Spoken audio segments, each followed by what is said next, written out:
Bonjour, tout d'abord, en ce début d'année, j'ai envie de te souhaiter beaucoup de douceur, beaucoup d'énergie pour 2025, beaucoup d'amour de tes proches, de ta famille, de tes amis, de tes voisins. Je te souhaite vraiment de repartir dans la vie avec ton conjoint, ta conjointe toujours dans ton cœur, mais je te souhaite vraiment le meilleur pour 2025. En ce début d'année, je voudrais reparler de la reconversion pro après avoir perdu son conjoint. J'avais déjà évoqué ça il y a 2 ans à peu près avec une coach qui s'appelle Marjorie Lombard, qui accompagne des personnes en reconversion. Et tu pourras aller retourner voir cette vidéo que j'avais faite. Mais moi, je voudrais partager un peu à la fois mon expérience personnelle et puis l'expérience aussi que j'entends aussi auprès des Yellow, puisque c'est toujours enrichissant aussi de se rendre compte qu'on n'est pas seul à vivre la même chose. Alors, si tu ne me connais pas, ben moi, je suis Rachel Galerme. J'accompagne des hommes et des femmes qui ont perdu leur conjoint, leur conjointe. Je suis la fondatrice du club des Yellow. C'est un club en ligne où on se réunit sur Zoom toutes les semaines, où on organise aussi des rendez-vous annuels en présentiel, où je propose aussi des stages et beaucoup d'autres choses.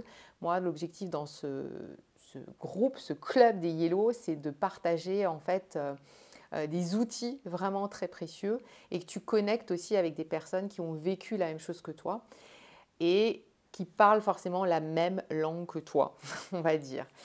Alors, la reconversion. À titre perso, moi j'ai créé les Yellow en 2017-2018. Avant ça, moi j'ai travaillé 20 ans dans le travail social. Pendant 10 ans, j'ai été éducatrice spécialisée où j'ai travaillé avec des femmes victimes de violences conjugales. Et 10 ans, j'étais directrice d'un centre d'urgence pour des personnes sans abri, des personnes itinérantes, comme on dit au Québec. Et quand Jeff est mort en 2014, eh bien, en fait, il y a eu un vrai changement en fait, pour moi. Comme souvent, en fait, ce que j'ai vécu, mais peut-être que ce que toi aussi tu vis, en fait, ça remet complètement à plat nos valeurs, nos priorités, la manière dont on veut vraiment, comment dire, on veut vivre. Ce que je me suis rendu compte, moi, c'est qu'il y avait la question du temps qui était vraiment au cœur de tout ça dans le travail. Je me suis rendu compte que, ben oui, je savais qu'on n'avait qu'une vie et qu'il ne fallait pas perdre son temps parce que on vieillit, parce que le temps passe vite. Mais quand j'ai perdu Jeff voilà, d'un suicide en 2014, ben en fait, tout ce qu'on avait pu me dire et tout ce que je savais déjà, c'est comme si je le savais là au niveau intellectuel, mais d'un seul coup, je le sentais vraiment dans mon trip, dans mes tripes, dans mon corps. Et là, tout ça a pris une autre mesure, une autre dimension. Et je me suis dit, oui, effectivement, il n'y a pas de temps à perdre et j'ai envie de faire des choses qui me font du bien, des choses qui font sens pour moi. Et accompagner des gens, ça faisait toujours sens pour moi, mais en fait, bah, c'était plus du tout, j'avais plus du tout envie que ce soit dans les mêmes conditions en fait. C'est comme si, et je le vois aussi chez beaucoup de Yellow, alors chez les Yellow, il y a des personnes qui sont à la retraite, mais il y a aussi des personnes qui sont toujours en activité. Et c'est comme s'il y avait une prise de conscience hyper importante et on se dit, ok, mon job, il m'éclate peut-être plus trop, ou il m'éclate encore, ça me plaît, mais en fait, je veux plus travailler dans ce type de collaboration, dans ce cadre-là. Puis je me suis mis quelques notes pour ne pas faire une vidéo de 3 heures.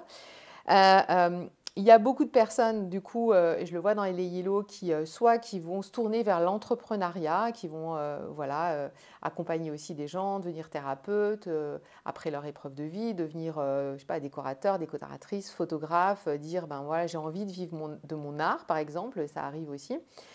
Il y a les gens qui ne changent pas de boulot et c'est OK aussi, bien sûr. Mais certaines personnes, en fait, je le vois, s'essayent aussi à plus de liberté. Je le vois aussi avec des femmes, notamment, qui ont décidé, en fait, par exemple, de tout lâcher pendant 6 mois, 1 an, de partir avec leurs enfants, voyager, d'acheter un van, une caravane, un camping-car, et se dire, ben voilà, j'ai envie de montrer aussi d'autres choses avec mes enfants, j'ai envie de passer plus de temps, en fait, en fait avec eux. Et ben, cette idée du temps, que le temps, ben, c'est quelque chose de précieux, de vivre aussi plus en conscience. cette espèce de réveil là qu'on peut vivre, en fait, il apporte aussi beaucoup de peur, hein, parce qu'il y a la peur de lâcher, il y a la peur de ne pas avoir assez d'argent, il y a la peur du regard des autres, il y a la peur de faire, en fait, de se planter, en fait, de faire des erreurs, d'embarquer peut-être sa famille là-dedans. Et il y a plein de questions qui se posent. Alors moi, je voudrais aborder, on va dire, combien? 1, 2, 3, allez, 4, 5 points, en fait, 5 peurs et 5 freins qui arrivent. Parfois, c'est aussi des petites erreurs qu'on peut faire, même s'il n'y a jamais vraiment d'erreur pour moi, parce qu'il y a toujours moyen de changer les choses. Mais la première chose qu'on me dit, en fait, souvent, c'est Rachel, mon job, en fait, il ne me convient plus, ça ne me plaît plus, j'en ai ras-le-bol, j'ai envie de faire autre chose, mais je ne sais pas quoi faire d'autre, parce que ça fait 10 ans, ça fait 15 ans, ça fait 20 ans que je fais la même chose, et je ne me sens même pas capable de faire autre chose. Alors, cette question-là, en fait, elle est normale parce que, en fait, tu es dans une routine, en fait, tu es dans je vais bosser de 9 heures à 18 heures, je bosse peut-être un samedi sur deux. Moi, je me souviens, j'avais des semaines, une semaine d'astreinte par mois. J'étais comme un hamster dans sa roue, là, qui bosse, qui bosse, qui bosse. Et moi aussi, je me suis dit, mais qu'est-ce que je sais faire d'autre, quoi? Parce que je dis, j'ai plus envie de faire ça, mais je ne sais pas vraiment ce que j'aime, je ne sais pas vraiment ce qui me met en joie et qu'est-ce que j'aimerais faire tous les jours. Et quand il y avait des trucs qui me venaient, je me disais, mais je ne suis pas si capable de faire ça, gagner de l'argent avec ça. Donc, la première chose pour moi, c'est que il faut faire un temps de pause, en fait. Il n'y a pas le choix. S'accorder un temps de pause, alors comme vous voulez, il y a des gens qui vont se prendre une année sabbatique, il y a des gens qui vont se prendre un arrêt de travail. Il y a des gens qui vont décider de stopper carrément, de se faire licencier, de demander une rupture conventionnelle, de démissionner. Mais le temps de pause, je dirais, il est indispensable parce que pendant ce temps de pause, et ça peut être 3 mois, ça peut être 1 an, je dirais minimum 3 mois quand même, ça va permettre en fait de baisser la pression, quoi. Ça va permettre de baisser la pression, ça va permettre d'expérimenter certaines choses aussi. Moi, le fait d'être partie voyager, d'être partie avec mon amie Angélique aux États-Unis, d'expérimenter des choses, de donner un coup de main à des copines qui avaient des restos comme serveuses, d'avoir bossé dans les fast-food. Je me suis fait même virer d'un fast-food parce que je ne mettais pas le steak au bon moment avec le cheddar. Enfin bon, bref. Le fait de promener des chiens, enfin de faire des trucs comme ça, en fait, ça a baissé le niveau de pression quand même, parce que tu as un peu moins de pression dans le quotidien.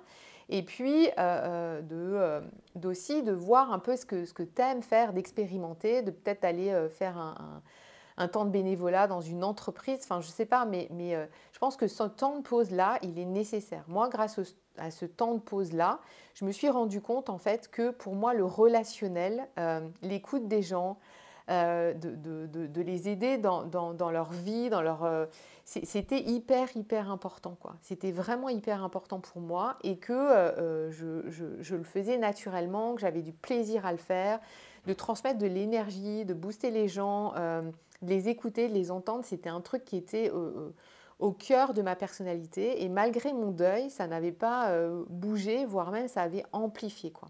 Donc, temps de pause, pour moi, il est nécessaire parce qu'en fait, on se rend compte aussi qu'on peut faire plein de trucs, quoi. On peut vendre des légumes sur un marché, on peut aller aider des copains à faire des trucs, on peut être dans l'échange, le partage. Et ça, je trouve que pour moi, c'est nécessaire avant de s'embarquer dans une reconversion complète et tout. La deuxième chose que je vois, c'est que tout le monde me dit « Ouais, je ne sais pas quoi faire, mais il faut absolument que je fasse une formation. » Alors, pas toujours. Parce qu'en fait, c'est comme si tu mettais sur reset ce que tu avais fait pendant 10 ans, pendant 20 ans, au niveau pro et qui tu étais au niveau de ta personnalité. Donc, alors oui, tu vas me dire, oui, Rachel, toi, tu t'es formée comme sophrologue, tu t'es formée avec le journal créatif, oui. Mais en fait, on peut très bien démarrer des choses, en fait, en utilisant aussi ce qu'on continue à aimer dans notre job initial.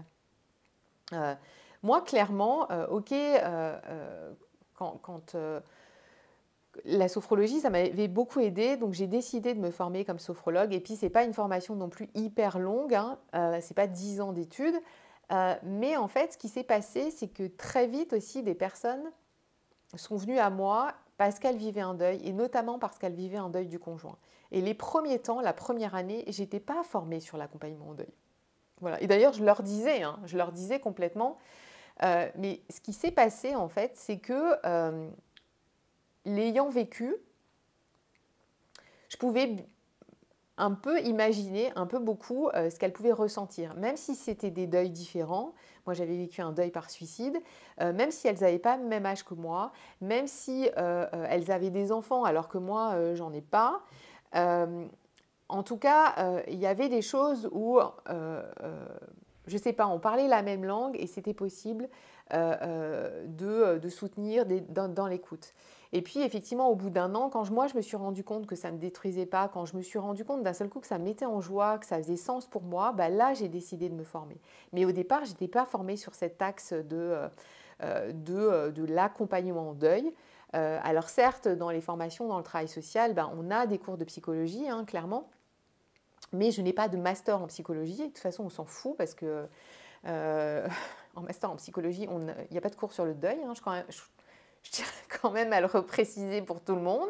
Et il y a des psychos qui décident de se former après leur master à une formation à l'accompagnement au deuil. Donc la formation, elle n'est pas forcément obligatoire. Alors je sais que dire ça, alors c'est sûr si tu veux devenir chirurgienne ou chirurgien, ok, hein, va falloir peut-être quand même être un peu au point pour opérer, mais il y a quand même des choses il y a des choses aussi qu'on sait faire de façon spontanée, de façon naturelle. Et allez réécouter la vidéo que j'ai faite avec Marjorie Lombard, parce que Marjorie, elle parle de ça, elle parle des talents naturels, quoi. Et on n'imagine même pas, c'est souvent les autres qui nous disent qu'on a ce talent-là, alors que nous, on n'en a même pas du tout conscience, quoi. Donc, la formation, oui, peut-être, mais ce n'est pas forcément par là qu'il faut toujours commencer.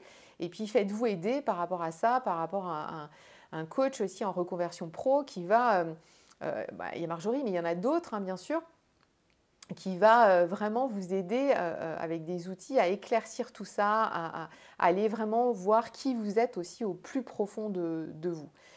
Donc ça, c'est vraiment la deuxième chose. La troisième chose que je veux vous partager, c'est qu'il y a beaucoup de personnes qui me disent, en fait, j'ai peur de ne pas gagner ma vie, et notamment dans l'entrepreneuriat, qui se lancent à leur compte ou qui veulent se lancer à leur compte, mais qui se disent, j'arriverai jamais à vivre de ça. Pour moi, en fait, et c'est comme ça, en fait, que je vous partage un truc perso, mais c'est comme ça que j'ai réfléchi, en fait, c'est peut-être que ça vous aidera, c'est que quand j'ai décidé de lâcher mon job de salarié, et au départ de devenir sophro, et aujourd'hui, moi, c'est un outil parmi tant d'autres, la sophrologie, mais voilà, je ne me sens pas dans l'identité d'une sophrologue à 3000%, quoi. Je propose bien sûr d'autres choses dans ma boîte à outils, mais je me suis dit en fait que ce que j'ai constaté, c'est que dans notre salaire en fait qu'on touche tous les mois, je ne sais pas vous, mais en tout cas chez moi, il y avait 80% qui partaient dans mon confort. C'est-à-dire un super appart, c'est-à-dire peut-être un jardin, c'est-à-dire peut-être une belle table, de pouvoir avoir le confort d'avoir un chauffage à 20 degrés tous les jours, tout l'hiver, d'avoir une voiture, de changer, d'acheter des fringues tous les mois comme je voulais, etc. etc. Donc 80%, et je pense que pour vous c'est pareil, je le constate auprès de mes proches aussi, hein, des amis, etc. 80% part dans notre confort. Donc moi la question que je me suis posée, c'est est-ce que tu es prête à baisser ton niveau de confort? Parce que si tu baisses ton niveau de confort, ben forcément, tu vas faire moins de dépenses et tu vas, en termes d'argent, les choses vont être beaucoup plus faciles. Et quand je me suis posé cette question-là, j'avais déjà déménagé, puisque avec Jeff, on avait un appartement de 120 mètres carrés. J'avais décidé à son décès de partir dans un appartement de 45 mètres carrés, donc beaucoup plus petit. J'avais décidé de larguer ma voiture parce que je travaillais au centre-ville et franchement, ma voiture, je passais un temps de dingue à la garer, quoi. Et je prenais le vélo, le bus, et c'est encore le cas 10 ans après, j'ai toujours pas de voiture. Donc Mais quand je suis coincée, ben, j'ai du budget pour un taxi, je prends les trains régionaux, enfin, je m'organise. Des fois, je demande à quelqu'un de me ramener. Et tout le monde me disait, mais en fait, t'es complètement dingue. Mais voilà, j'ai habité donc dans un appartement plus petit, j'avais plus de voiture, j'ai arrêté de m'acheter des fringues tous les mois là, de façon compulsive, un peu pour avoir un espèce de bien-être immédiat, mais en fait, d'avoir une armoire, un dressing où les trois quarts des trucs, tu ne les mets pas. En plus, petite parenthèse écolo, ça pollue quand même quand on voit la production des vêtements, comment ça pollue notre planète, quoi. C'est un truc de dingue, donc j'ai réduit ça. Il y a plein de choses comme ça que j'ai réduit. Plutôt que d'aller en vacances tout le temps à l'autre bout du monde, de prendre l'avion, qui pollue aussi d'ailleurs, ben, en fait, de me dire, ben, à 2 pas de chez moi, il y a des endroits super en fait, pour prendre l'air, pour m'aérer et de faire des vacances différentes aussi. Donc, la question à vous poser, peut-être, c'est ça. Est-ce que je suis prête en fait, à baisser mon niveau de confort? Alors, vous allez me dire, ouais, il y a les enfants. Ok, il faut bien qu'ils mangent les enfants et qu'ils aient un toit, mais je pense de vivre cette expérience, les enfants aussi, ça les aide et je le vois auprès d'amis qui ont décidé, eux, de baisser leur niveau de confort. Et bien en fait, ces enfants-là, ils développent une créativité de malade, hein. Je peux vous dire qu'ils sont très des merdes et voilà, est-ce que les enfants, ils ont besoin d'un niveau de confort comme ça? Est-ce qu'ils ont besoin d'écran plat? Est-ce qu'ils ont besoin d'une salle de jeu de 100 mètres carrés? Est-ce qu'ils ont besoin, etc., etc. Donc, posez-vous la question, est-ce que si j'ai envie de me mettre à mon compte, si j'ai envie de changer de job, est-ce que je suis prête ou prêt à baisser mon niveau de confort? Ensuite, quatrième point, souvent, on dit, Rachel, ouais, mais ma famille ne va pas comprendre, les gens vont me regarder bizarrement, etc., etc. Donc, je peux vous dire que je suis un témoin vivant des gens qui n'ont pas compris pourquoi je n'avais plus de voiture, qui m'ont dit, ah, mais de toute façon, dans 6 mois, tu vas racheter une voiture. Pourquoi tu accompagnes des personnes en deuil?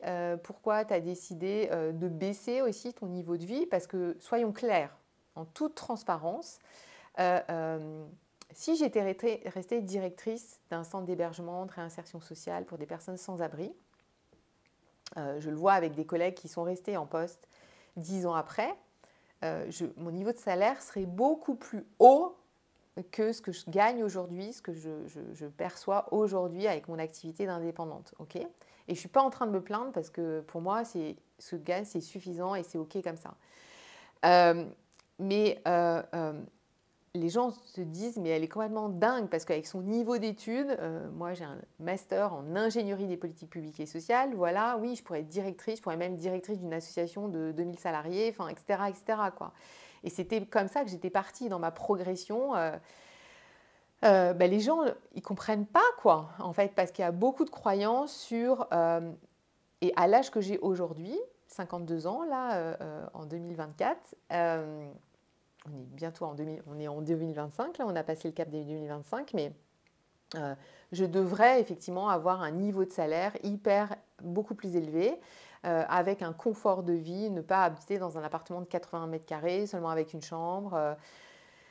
Donc il y a le regard de la société, en fait. Voilà, je dois avoir une Rolex, hein, comme a dit un homme français, je ne sais plus son nom, vous allez me dire dans les commentaires, vous savez tout, mais voilà, on réussit sa vie à 50 ans parce qu'on a une Rolex. Ben, j'ai pas de Rolex, hein, donc il y a une image, en fait, il y a des croyances par rapport à la société, qu'on devrait avoir tel niveau de vie à tel âge, qu'on devrait avoir sur un compte en banque tant d'épargne, qu'on devrait... je ne sais pas, rouler dans une super bagnole, etc., partir voilà, tout le temps, je ne sais où, etc., etc. Donc, il y a aussi la question, est-ce que vous êtes prêt aussi à faire face au regard des extérieurs, au regard des autres, qui vont peut-être pas comprendre en fait ce changement, qui vont peut-être pas toujours vous soutenir dans ce changement, qui vont vous dire ouais ben si t'en chies au boulot ben c'est comme ça, mais regarde, t'as un super salaire, t'as des tickets resto, t'as des RTT, t'as des vacances, etc., etc. Et donc il y a cette question-là aussi, elle est à se poser quoi. Est-ce que je suis prête à assumer vis-à-vis de mes parents, ma famille? Moi, mon père était en panique totale. les premiers temps parce que pour lui, en plus, il a été ouvrier toute sa vie. D'avoir une fille directrice, pour lui, j'avais vraiment pris l'ascenseur social, quoi. C'était vraiment l'ascension et voilà. Et une fois, il m'a dit, mais est-ce que tu crois que tu as gagné ta vie en apprenant à des bonnes femmes à respirer, quoi. Il m'a dit ça, il était très angoissé et très énervé. Aujourd'hui, c'est lui qui donne des cartes, hein, à ses amies veuves. Donc, mais il y a une inquiétude aussi. Donc, est-ce qu'on est prêt à assumer ça aussi? Ensuite, cinquièmement, je pense qu'en fait, on est toujours à la bonne place. Alors, écoutez bien, je pense qu'on est toujours à la bonne place, sauf que c'est en fait, mais on a, comment dire, on n'a pas la bonne paire de lunettes. Pourquoi je dis ça? Parce que peut-être qu'aujourd'hui, en fait, ton boulot, il te fait suer, que tu as l'impression que ton patron, que ton N+1 te presse comme un citron, te considère comme un pion, comme un numéro, tu as l'impression d'être traité peut-être comme de la merde parce que c'est pas du tout collaboratif, parce que tu as l'impression de ne pas être reconnu. La question là à se poser, et que j'ai envie de te poser, pourquoi tu continues à y aller? Ce n'est pas une question facile, hein, attention. Pourquoi tu continues à y aller? Peut-être que la petite fille intérieure, là, ou le petit garçon intérieur a besoin d'une sécurité. Parce que peut-être que tu vas me dire, mais moi, il faut que je paye mon loyer, j'ai 3 gamins à nourrir, j'ai 3 gamins où il faut payer les études, les appartements, les studios peut-être parce qu'ils sont en études supérieures, ou parce que j'ai une grande maison qu'il va falloir que j'entretienne. Peut-être que j'ai des dettes, peut-être que j'ai un crédit sur le dos et que je dois payer ça, quoi. Et c'est OK comme ça.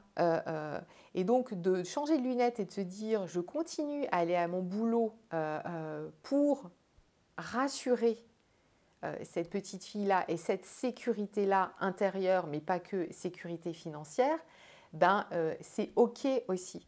Et de changer de lunettes, d'avoir un autre regard, ça permet aussi, je trouve, moi, d'y aller avec moins de colère, moins d'être agressif. C'est tous des cons, ils me font tous chier.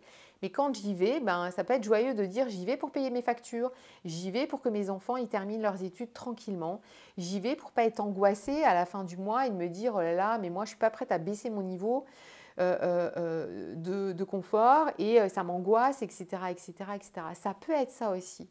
Donc de changer de lunettes, de voir les choses autrement. Parce que peut-être pour l'instant, la priorité, ce n'est pas de nourrir l'épanouissement, la liberté, de nourrir, comment dire, l'évolution, mais c'est de nourrir en fait concrètement, de bouffer tous les jours, de payer son loyer et d'assurer ça. Et peut-être que pour l'instant, voilà, tu as besoin de sécurité et on remet les choses au bon endroit en fait, en toute authenticité, en toute honnêteté vis-à-vis de soi. Donc voilà, je suis à la bonne place et c'est joyeux d'aller en fait dans ce job-là parce que ça m'apporte ça aujourd'hui, quoi. Et je vais y rester parce que j'ai besoin de cette sécurité-là. Ensuite, peut-être plus tard, tu vas dire, en fait, moi, ce qui prime, en fait, c'est vraiment de m'épanouir, c'est l'évolution, c'est d'avoir plus de temps, de liberté, d'organiser mon temps de travail comme je veux. Peut-être que progressivement, d'ailleurs, et ça, c'est un autre point, j'ai envie de dire, ça sera peut-être de baisser, en fait, tout doucement ton niveau de confort, peut-être de travailler à 80%, et puis à côté, peut-être le mercredi, peut-être le samedi, de faire un truc qui te met en joie. Ça va peut-être être de dire, voilà, je développe mon art, je veux être thérapeute et donc, voilà, je m'essaye à ça et ça me met en joie. Donc, d'avoir à côté comme ça quelque chose qui t'apporte. Voilà. Là où ça commence à merder, en fait, c'est de se dire, je veux absolument vivre de mon art et regagner le même niveau de salaire, le même niveau de confort. C'est possible, vraiment. Mais en fait, de partir comme ça met tout de suite une tension, en fait. Ça met tout de suite une tension, ça réactive tout de suite les peurs. Et c'est OK de dire, je ne baisserai pas mon niveau de confort. Mais en fait, ça veut dire qu'il faut que faut que je réussisse à tout prix, il faut que j'ai tant de clients par mois, il faut que je gagne tant. Et moi, je trouve, à titre personnel, que ça met en fait une pression supplémentaire, des peurs supplémentaires, on est crispé et en face de nous, les gens qui veulent collaborer avec nous, auprès peut-être desquels tu vas peut-être vendre tes photos, ton art, tes tableaux, peut-être tes services en décoration, bah, en fait, ils le sentent. En fait, s'ils sentent que tu as faim là et qu'il faut que tu rentres des clients pour gagner ton même niveau de salaire, bah, en fait, c'est pas détendu, quoi. Je trouve que c'est pas la même chose et c'est pas détendu. En tout cas, c'est comme ça que je vois les choses. Mais oui, c'est possible ensuite de rattraper son niveau de salaire qu'on avait avant.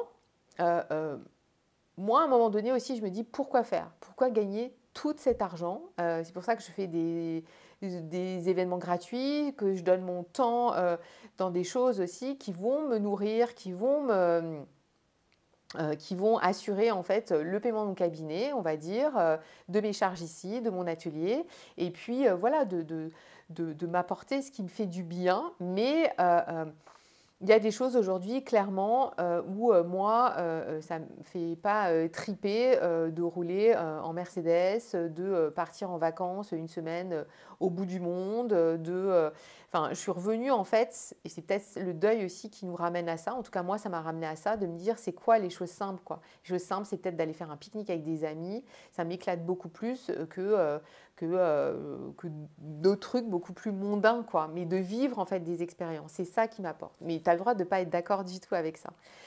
Voilà, donc c'est ça que je voulais te partager aujourd'hui par rapport à la reconversion. Peut-être que ça t'a ouvert des portes. Moi, en conclusion, ce que j'ai envie de dire de toute façon pour réfléchir à tout ça, alors c'est des sujets qu'on aborde chez les Yellow aussi, hein, parce que j'ai déjà fait intervenir des coachs en reconversion, parce que on voit de toute façon dans les statistiques, la majorité des personnes qui entament une reconversion professionnelle ont vécu une épreuve de vie. Ce n'est pas forcément un deuil, mais ça peut être une maladie, la maladie d'un enfant, un cancer, un burn-out. Et on voit bien en fait que ça nous fait changer de niveau de conscience et ça nous ouvre sur une réflexion sur comment on a envie de continuer le reste de notre vie. Donc se faire accompagner, je pense que c'est intéressant. Voilà, je pense qu'il y a des gens qui font ça très très bien. Chez les Yellow, on aborde la question. On fait de temps en temps, il y a un atelier notamment en replay qui a été fait avec Marjorie, mais c'est pas le cœur du sujet, mais en tout cas, c'est aussi l'impact aussi de perdre son conjoint. Ça a des conséquences aussi de cet ordre-là, et c'est des sujets aussi qu'on aborde. Voilà, chez les Yellow. Et si tu veux rejoindre le club des Yellow, c'est tout à fait avec grand plaisir qu'on va t'accueillir. Donc n'hésite pas à prendre rendez-vous avec moi pour une entrevue gratuite. Tu peux aller voir tout ça sur mon site rachelgalerme.com. Tu peux également télécharger gratuitement le premier chapitre de mon livre, Revivre après lui, qui est une vraie boîte à outils pour les femmes qui ont perdu leur conjoint. Messieurs, je ne vous oublie pas, mais vous êtes en minorité dans mon groupe, même si vous êtes les bienvenus. Et donc, je vous mets ça dans les commentaires là, sous cette vidéo. Si vous avez aimé cette vidéo, partagez-la, likez, mettez-moi un petit mot et abonnez-vous puisque tous les jeudis, je sors une nouvelle vidéo. Et pour finir, je vous souhaite encore une douce année 2025. À bientôt. Bye.